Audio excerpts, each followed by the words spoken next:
Je suis né à la mare Sainte-Marie, hein, en 1941. Et c'est le beau-père de mon papa, il était déjà ici, à la mare, il avait la boutique, mais il a fait venir mon papa pour travailler pour lui, comme gérant, occuper la boutique. Après, son beau-frère il est parti vivre en Chine. Les parents ont fui la Chine par rapport à la misère. Ils sont à Canton, il arrive à Hong Kong. À Hong Kong, ils ont pris le bateau hollandais, direction La Réunion. Alors j'ai vécu jusqu'à la mare, jusqu'à l'âge de 12 ans.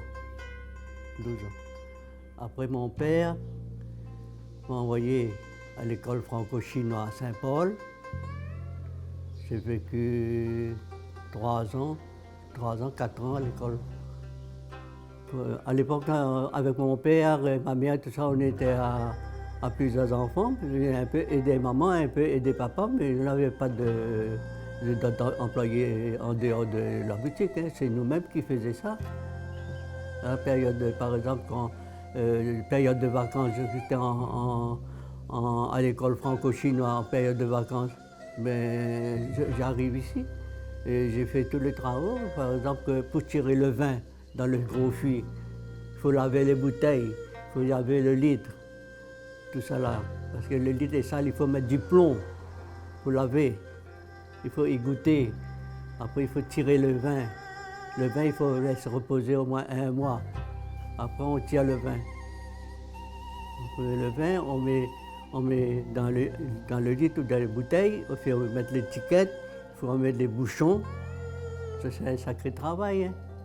Après, je suis revenu à Saint-Denis avec mon père. Et en 1957, mon père m'a envoyé en Chine pour faire des études. Parce que mon père avait l'intention, de travailler encore quelques années, retourner vivre définitivement en Chine. Et la Russie, quand la Chine l'a aidé beaucoup, la Chine, mais la Chine, il faut payer ses dettes. Et la Chine a serré la ceinture. Et question de nourriture, tout était rationné.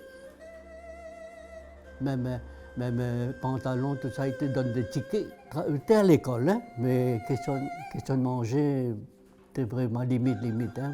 On ne peut pas dire qu'on a crevé de faim, mais on avait à manger, mais petit peu. Hein.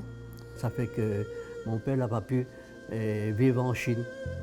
En 67, quand je suis marié, et papa m'a revendu la boutique, et là j'ai travaillé avec ma femme en 67. Mais à l'époque, quand j'étais parti en Chine, papa n'a pas pu faire naturalisation français.